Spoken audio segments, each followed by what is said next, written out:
Hello everyone, नमस्कार सभी को। स्वागत है आप सभी का आपके अपने यूट्यूब प्लेटफॉर्म जेआरएफ अड्डा हिंदी मीडियम पे। तो आशा करता हूं कि दिसंबर 2024 परीक्षा की जो तैयारी है आप सभी की सही तरीके से चल रही होगी। तैयारी अच्छी तरीके से आप सभी कर रहे होंगे।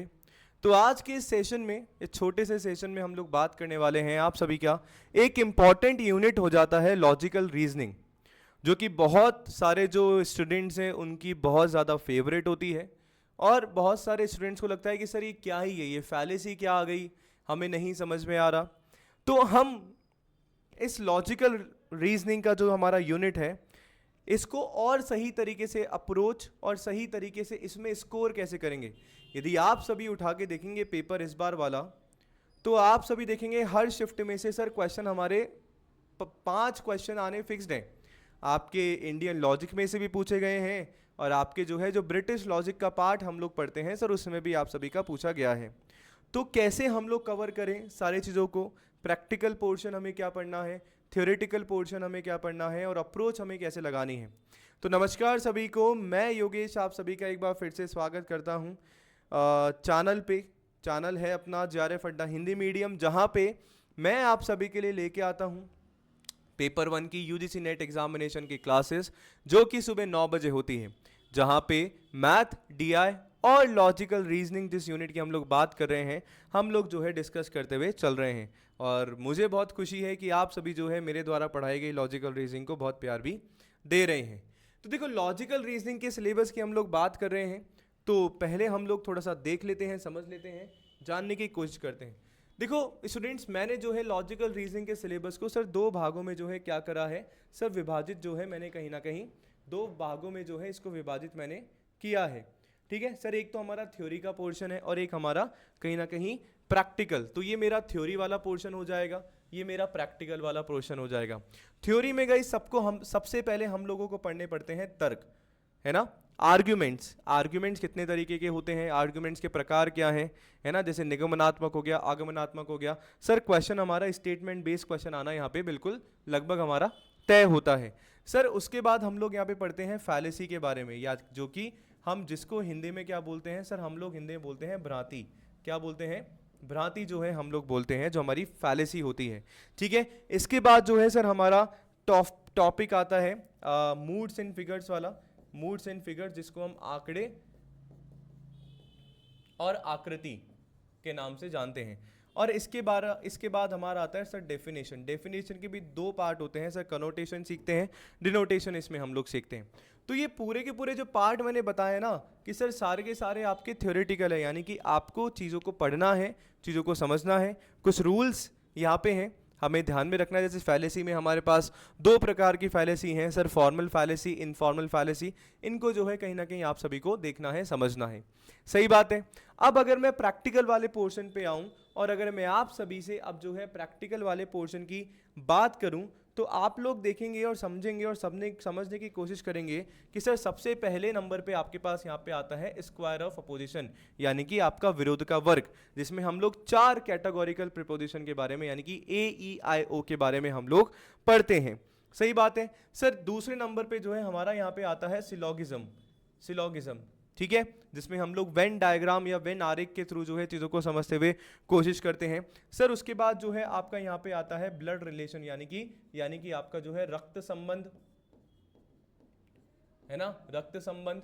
ठीक है सर, हमारे पास यहाँ पे देखने को मिलता है चौथा, जो आपकी पजल आती है। वैसे तो आना बहुत कम हो गई है, पर कहीं ना कहीं हमारे सिलेबस का पार्ट है। और सर एक हमारे पास टॉपिक आता है यहाँ पे डायरेक्शन का, यानी कि दिशा वाला।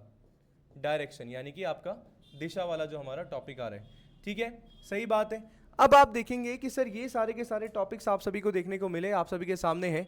अब मैंने आप सभी के लिए सेग्रीगेट कर दिए, सेपरेट कर दिए कि सर थ्योरी वाला पोर्शन क्या है, प्रैक्टिकल वाला पोर्शन क्या है ना।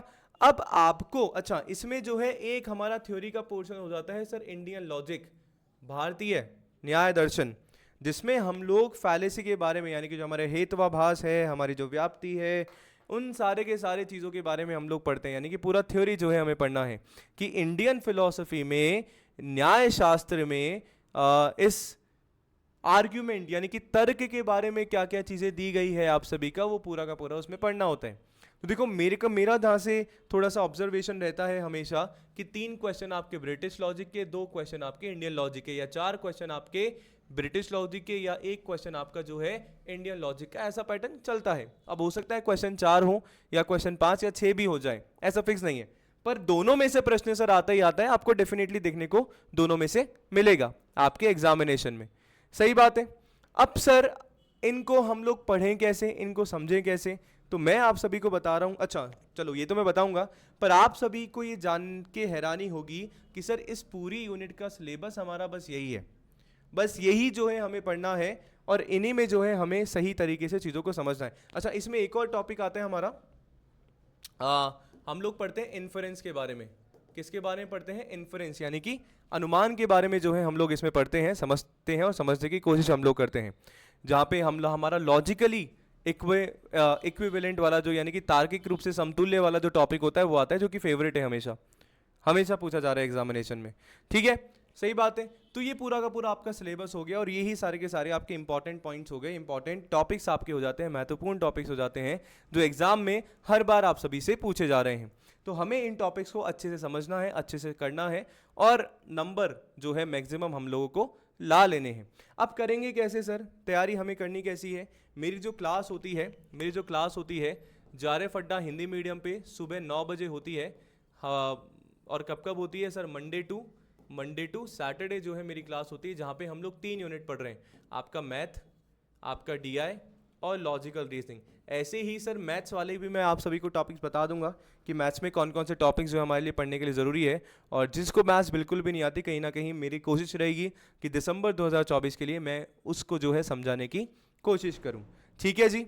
इसके अलावा सर मुझे लगता है कि जहाँ से आपको पढ़ना है आप वहाँ से पढ़ो, जहाँ से आपको समझ में आ रहा है। मैं ये नहीं बोलूँगा कि केवल मैं ही अच्छा पढ़ाऊँगा, सर बहुत सारे एजुकेटर हैं, पर मैं यही बोलूँगा आप सभी को कि आपको देखना पड़ेगा कि इतने सारे टॉपिक्स हैं, आप सभी को थोड़ा सा वाइजली समझ के, अच्छे तरीके समझ के, क्वेश्चंस की आपको जो है मैक्सिमम प्रैक्टिस करोगे ना सर। ये आपने पढ़ लिया, पर क्वेश्चंस की अगर प्रैक्टिस नहीं करी तो सर मज़ा नहीं आएगा, है ना। हमें पता नहीं लगेगा कि कैसे क्वेश्चंस को, प्रश्नों को अप्रोच करना है और सही आंसर पे हमें जाना है।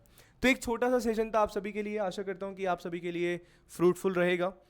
समझ में आप सभी को आया होगा क्या क्या चीज़ें आपको कवर करनी है लॉजिकल रीजनिंग में। मैं मंडे से, यानी कि 4 नवंबर से जो है बिल्कुल नए अवतार में सुबह 9 बजे आप सभी के सामने आ रहा हूँ पेपर 1 की क्लास लेके। तो जुड़ना ना भूलिएगा मेरे साथ और जारेफ अड्डा हिंदी मीडियम के साथ। तो बहुत बहुत शुक्रिया, बहुत बहुत धन्यवाद सेशन में जुड़ने के लिए। बने रहिए जारेफ अड्डा हिंदी मीडियम के साथ। थैंक यू सो मच, धन्यवाद।